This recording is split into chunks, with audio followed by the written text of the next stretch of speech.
Assalamualaikum warahmatullahi wabarakatuh. Perkenalkan, nama saya Ririn Ayunita Makita dengan NIM PO 53032012208887.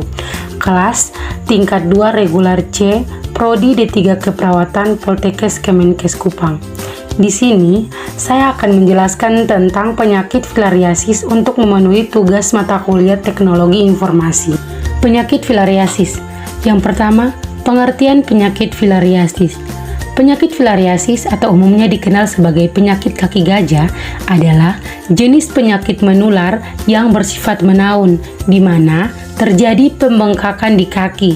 Penyakit filariasis disebabkan oleh cacing filaria dan hanya ditularkan oleh nyamuk. Yang kedua, penyebab penyakit filariasis. Menurut WHO, terdapat sekitar 120 juta orang di dunia yang menderita filariasis limfatik dan sepertiga di antaranya mengidap infeksi yang parah. Parasit filaria masuk ke dalam tubuh manusia melalui gigitan nyamuk yang sudah terinfeksi. Cacing tersebut akan tumbuh dewasa, bertahan hidup selama 6-8 tahun, dan terus berkembang biak dalam jaringan limfa manusia.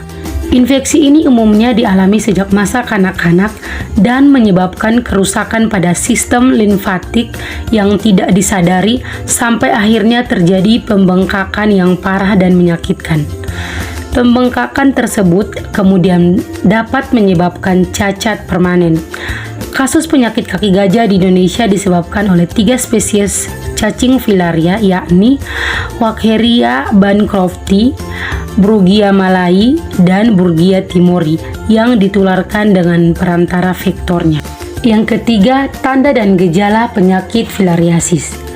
Saat seseorang terkena infeksi cacing filariasis untuk pertama kali, biasanya muncul demam berulang selama 3-5 hari. Demam dapat sembuh sendiri tanpa diobati. Tidak semua penyakit kaki gajah menunjukkan gejala sama sekali, tapi di dalam tubuhnya terdapat cacing filaria. Tanda dan gejala penyakit kaki gajah kronis yakni terjadi pembengkakan kelenjar getah bening tanpa ada luka di daerah lipatan paha, ketiak yang tanpa kemerahan, panas dan sakit, radang saluran kelenjar getah bening yang rasa panas dan sakit yang menjalar dari pangkal ke arah ujung kaki atau lengan, air kencing seperti susu karena banyak mengandung lemak dan kadang-kadang disertai darah, suka kencing dan kelelahan tubuh, serta kehilangan berat badan. Yang keempat, pencegahan penyakit filariasis. Pencegahan penyakit filariasis ada 2, yaitu yang pertama, minum obat pencegah penyakit kaki gajah dalam sekali setahun selama minimal 5 tahun. Semakin banyak orang yang meminum obat ini, maka risiko penularan juga akan berkurang. Obat ini didapatkan gratis di puskesmas setempat.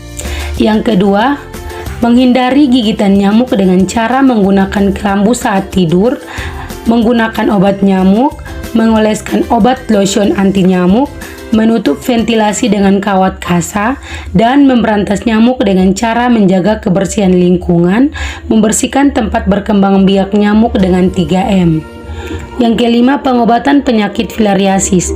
Pengobatan yang dijalani oleh pasien filariasis bertujuan untuk mencegah infeksi bertambah buruk dan menghindari komplikasi filariasis. Untuk mengurangi jumlah parasit dalam tubuh, pasien dapat mengonsumsi obat cacing seperti ivermectin, albendazole, atau dietilkarbamazin.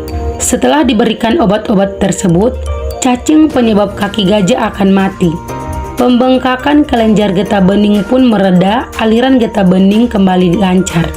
Bila filariasis sudah menimbulkan pembengkakan di tungkai dan kaki ukurannya tidak dapat kembali seperti semula, namun ada beberapa hal yang dapat dilakukan untuk menjaga kebersihan kaki yang bengkak. Antara lain, yang pertama, istirahatkan tungkai dan selalu jaga posisi lebih tinggi saat duduk atau berbaring.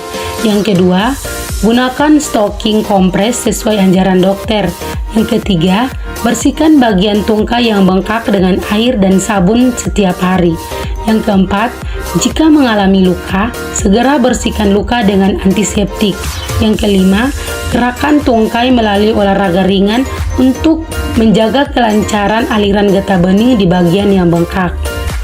Jika pembengkakan tungkai sudah sangat parah, atau jika terdapat pembengkakan skrotum atau hidrokel, pasien bisa menjalani operasi untuk mengecilkan pembengkakan tersebut. Operasi yang dilakukan akan mengangkat sebagian kelenjar dan pembuluh limfa yang mengalami infeksi. Kaki yang sudah mengalami pembengkakan akibat filariasis tidak dapat kembali normal. Oleh karena itu, langkah-langkah pencegah filariasis sangat penting untuk dijalankan, terutama bagi orang yang berisiko terkena penyakit ini.